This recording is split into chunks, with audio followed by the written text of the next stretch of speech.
Welcome to Banking Frontiers Live. We are having some very interesting marketing conversations with the financial services sector. I am talking to various master marketers, and today the master marketer whom I am talking to is Shilpa.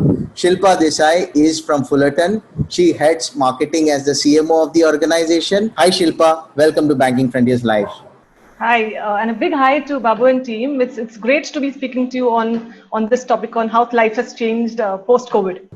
You are used to working with the customer, especially in rural areas where the connectivity or at least a digital way of life was not much heard of except for using the mobile phone.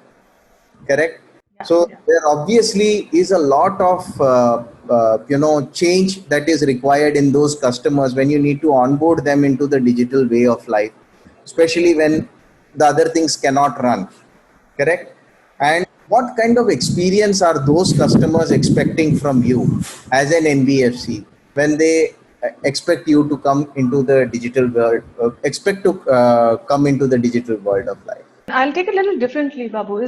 For me, digital is equal to anything other than analog. Sometime in end of March, the RBI announced moratorium, and they had left it to banks and NBFCs to interpret it and award it or offer it to their customers. And we were among the first ones to actually do that because that's very core to what we do, which is we do what's best in the best interest of our customers.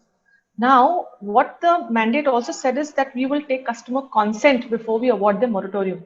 Now, can you imagine in a world where you have a people-to-people connect and we have 3 million customers on the rural side, you're not able to connect? That's the place where we did a very, very different thing where every single day we had something like a roster where different people across the geographies actually did a call to customers and not to make a sale or not to collect, but just to check with people how they were doing and if there was anything we could do to help. And can you imagine over a 30-day period, we spoke to each and every customer on the rural side. Now, the method in which we connected was non-person, which is different from our usual. But the fact that we connected and we made effort to connect was a huge experience for them because they've not seen anyone else do it. And over a period of time, we continued to not just engage, but send them a lot of material around how to take care of yourself. We provide tremendous amount of material in the form of, whether it's the masks, whether it's the kits, whether it's the sanitizers. So it's going beyond business to be able to do something meaningful in a time like this. And over a period of time, we saw that the receptiveness of our customers to take calls from us, talk to us, engage in dialogue, and hence then say whether they want to opt in for morat or not was huge. A very interesting trend that we saw when you're saying experience, there are people like me who are salaried who will never need to opt for a moratorium because I have a regular source of income. It's more suited for people who have irregular income patterns, right? So people like me who can choose to or who can afford to pay EMIs or would want to continue to pay EMIs, the best way to do it is digitally. But for that to happen, is the enterprise enabling that method in a manner that's very convenient for me and making me aware that it's there. That's one of the things we did. Across all our platforms, we made digital payments core. And we've seen a rapid rate of growth in the way digital EMI collections have happened. If one is habituated to a digital method of connecting or a digital method of payment once, in all probability, that behavior will stick for life and it builds loyalty automatically. So experience is not what experience I want to give. It's what is the underlying care or concern I should give or I give because I understand what your pain is. That's how we've interpreted it. Fantastic. In fact, there is another way to look at it also, the way you have built empathy around your customer by not just connecting with him for business, especially when it is difficult time, probably is also another way of bringing him back to you when he can actually afford to do bigger business with you. How have you been re-looking at your products and services? Any interesting thoughts that you can share in this area? Oh yes, I'll show you one live example. We all understand NACH, right, which is the method of paying electronically and setting up an instruction for doing that. The penetration of NACH on our overall portfolio as of say 6 months ago wasn't significant. But over a period of time, the way the product guys, and hats off to them, the way they've designed the entire product construct is that they've made the entire process of NACH very integral to the consumption of the product itself. Now, when you do that, you very smartly slipped in a method of payment, which is very core to the product, right? We are a loans company, which means you give a loan and you receive payment back. In the process of doing that, when you aid the entire process of pay and receive in a very digital friendly way, so smoothly that for the customer it's very, very little effort. And what are we trying to do? We're trying to reduce friction. In that process, we're able to put in these smaller nuances, and not just that, for people who are not so cued to using digital methods, we actually had people reaching out to them to help them understand how to use it. Over the past 3 months, the overall penetration of Natch on our base has gone up significantly. Now, in a normal BAU environment, would you have done that? Of course, you would have done that. It would have been pretty much normal in our scorecards.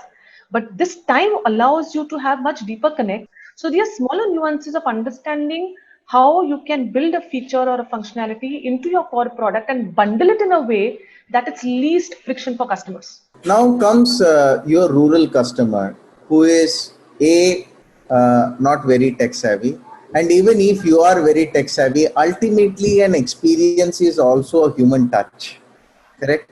And many people have now reinvented the word phygital, where it is a mix of physical and digital coming together for getting experiences. How are you blending this phygital in your area of business? Because essentially your target customers are not so very tech savvy. Tech savvy is quite a misnomer. In my mind, if you make a product or a service usable in a manner that people don't have to put too much overload on their memory or their motor, I think your product adoption is very high. So it's our ability to design products which make their use extremely simple.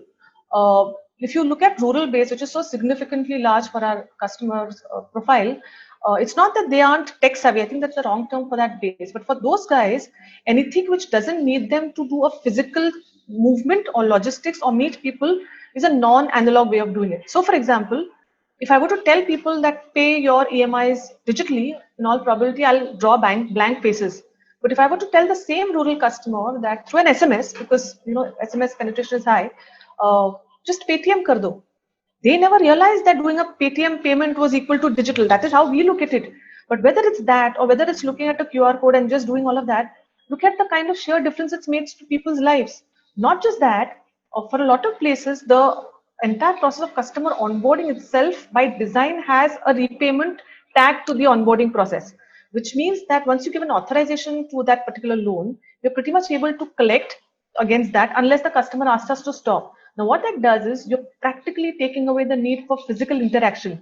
So, from a customer experience or going digital standpoint, the customer still continues to be in the safe premises of his house, but all the methods in which he engages with that have actually gone digital. Have you done anything very different in the last few days, especially with these customers, with the kind of constraints that we faced, where it yielded you much better results? Some of the work is work in progress, but there's a lot of work which is happening on the digital part of our business, where we're trying to see that, if most people are moving to this video based and digital based methods of engagement with people, how can we leverage this change or this trend for our business? For example, one of the things that we're working very closely is how do we make video KYC a reality? It may not be applicable to all set of customers or all profiles. It may be relevant to metro. It may be relevant to people for who understand the nuances of all of that. But some of these things are projects that we're working on because we truly believe that as more and more people become comfortable talking to people in this method, it's impersonal in a way because it's not face to face, but in another way it's still very personal. For the set of audiences for whom this is most natural and second skin, we will be able to provide all of those services. Absolutely. Thank you very much for this wonderful conversation. Thank you so much.